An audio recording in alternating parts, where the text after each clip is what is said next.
Perang antara Rusia dan Ukraina memiliki dampak berkepanjangan. Bukan hanya korban nyawa di daerah konflik, tetapi juga berbagai negara mengalami imbasnya. Terutama setelah sejumlah sanksi diterapkan kepada Rusia. Bagi Indonesia, sanksi terhadap Rusia ini juga akan berpengaruh pada kesiapan tempur alutsista buatan Rusia. 3 matra di TNI diketahui sebagai pengguna alutsista buatan Rusia. Di Angkatan Darat terdapat heli serang Mi-35 serta heli angkut Mi-17. Keduanya merupakan peralatan tempur garis depan yang dioperasikan sejak tahun 2003. Di Angkatan Laut, Korps Marinir banyak menggunakan tank buatan Rusia, di antaranya BMP-3, BTR-50, dan PT-76. Tank-tank ini merupakan ujung tombak Korps Marinir dalam melakukan operasi amfibi. Sementara di Angkatan Udara, siapa yang tak mengenal jet tempur Sukhoi? Selain mengisi lini depan pertahanan udara, jet tempur ini menjadi faktor penggentar militer Indonesia di kawasan. Pihak TNI sendiri mengaku masih bisa mengoperasikan alutsista buatan Rusia ini. Hanya saja, kedepannya mereka masih akan mencermati perkembangan lebih lanjut. Kapasitasnya kalau Angkatan Darat menyatakan seperti itu tidak di sini. Itu kan kaitannya dengan Kemhan, dengan Mabes TNI. Walaupun nanti memang sebetulnya kebutuhan kita kan dari angkatan masing-masing. Tetapi keputusan untuk pengadaan, untuk pengembangan alutsista itu kewenangan dari Kementerian Pertahanan. Secara operasional tetap kita gunakan, kita nggak pengaruh mau Rusia mau perang sama pun, bahwa alat itu kan istilahnya sudah kita beli dan sudah menjadi hak kita. Nah, namun tadi yang disampaikan ke depan apakah bagaimana untuk mungkin spare part-nya ada kena embargo atau tidak, ya tentunya kita harus antisipasi hal yang seperti itu. Di dalam hal perawatan pesawat ini kita lakukan tidak jangka pendek. Jadi beberapa suku cadang sudah kita beli dari beberapa waktu yang lalu. Untuk ke depan, kita sama-sama mencermati keadaan. Sanksi terhadap Rusia ini sebenarnya bukan baru kali ini terjadi. Sudah sejak lama, Amerika memberlakukan sanksi yang disebut Countering America's Adversary Through Sanctions Act atau CAATSA. Dengan akta ini, bank-bank asing akan diberikan sanksi jika membiayai pembelian alutsista buatan Rusia. Indonesia pun terdampak dari akta ini. Menurut laporan BPK tahun 2021, kontrak pembelian Su-35, pembelian tank BMP-3, amunisi, serta suku cadang dan sejumlah alutsista lainnya gagal dilakukan. Dengan diperluasnya sanksi, maka dikhawatirkan akan semakin berdampak pada kesiapan tempur TNI. Untuk masalah ini, solusi pertama mencari suku cadang dan munisi dari negara lain. Solusi lainnya adalah membangun kemandirian pertahanan. Namun hal ini tentu tidak mudah dan membutuhkan waktu. Atau solusi dramatis lainnya adalah mengganti semua peralatan tempur buatan Rusia dengan peralatan buatan Barat. Iwan Hermawan, Muhammad Wahyudi, Jakarta.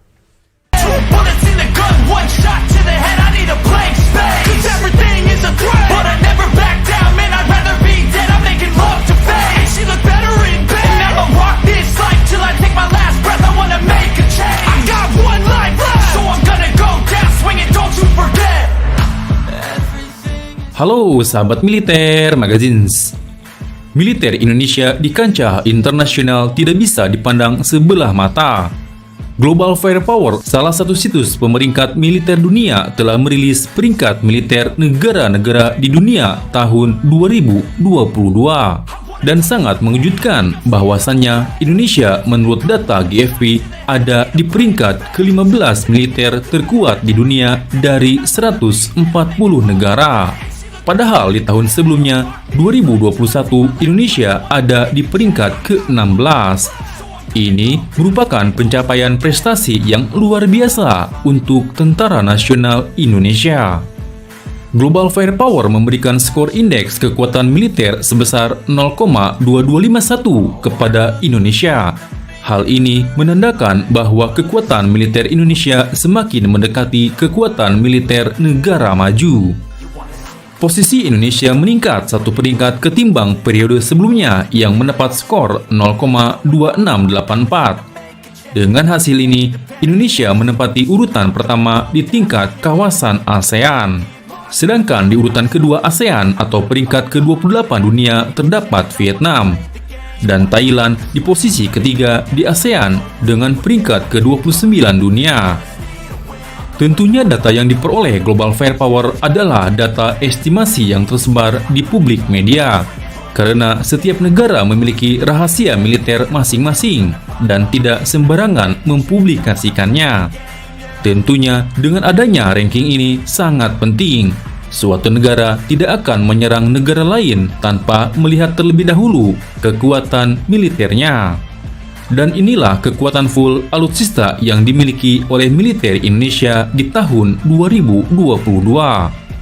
Sebelum lanjut, pastikan sahabat Militer Magazines sudah subscribe ya, oke?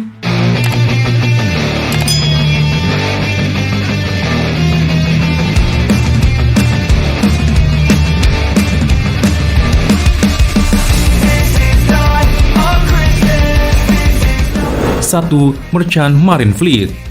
Merchant Marine suatu negara adalah kekuatan kapal yang dapat beroperasi di masa damai dan ketika di masa perang. Ditugaskan oleh Angkatan Laut untuk menambah kekuatan tempur. Kekuatan Merchant Marine memainkan peran kunci dalam menentukan daya tembak Angkatan Laut secara keseluruhan dari suatu negara.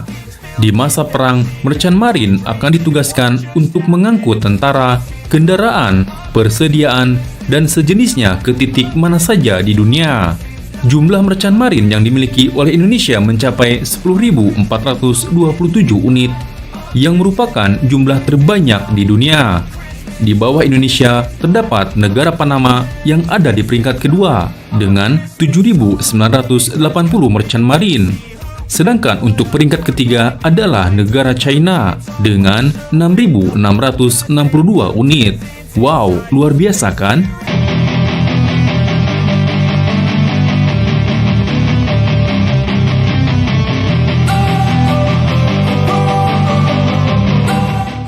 Dua, Manpower. Indonesia memiliki populasi penduduk sebanyak 275.122.131 jiwa, memiliki total personel militer sebanyak 1.080.000 personel, yang terdiri dari 400.000 personel aktif, 400.000 personel cadangan, dan 280.000 personel paramiliter. 3. Kekuatan udara. Di tahun 2022 ini, Indonesia masih menunggu penambahan pesawat tempur yang baru. Saat ini, Indonesia memiliki total alutsista udara sebanyak 445 unit, yang terdiri dari 41 jet tempur, 23 pesawat serang, 66 pesawat transport, 126 pesawat latih, 17 pesawat misi khusus, 1 pesawat pengisi bahan bakar, 172 helikopter, dan 15 unit helikopter serang.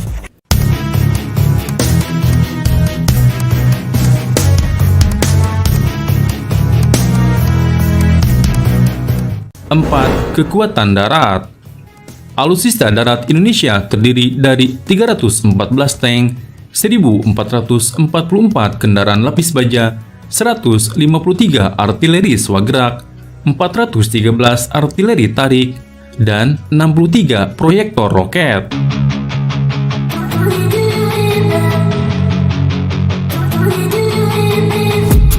I've been dreaming on in my head like I've seen it. A life worth living is a life with meaning. I'll do what I 5. Kekuatan laut. Menhan Prabowo terus gencar menambah alutsista laut untuk TNI. Indonesia yang merupakan negara kepulauan sudah seharusnya memiliki armada laut yang banyak. Di tahun 2022 ini, Indonesia memiliki aset alutsista laut sebanyak 296 unit, yang terdiri dari 7 kapal fregat, 24 kapal korvet, 4 kapal selam, 181 kapal patroli, dan 11 kapal penyapu ranjau.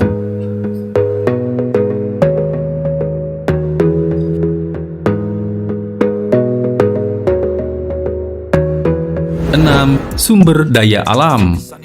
Tentunya militer tidak luput dari pasokan oli dan bahan bakar minyak untuk alutsistanya. Produksi minyak Indonesia bisa mencapai 775.000 barel, sedangkan untuk konsumsinya mencapai 1,6 juta barel. Sedangkan untuk minyak cadangan sebanyak 3,3 miliar barel.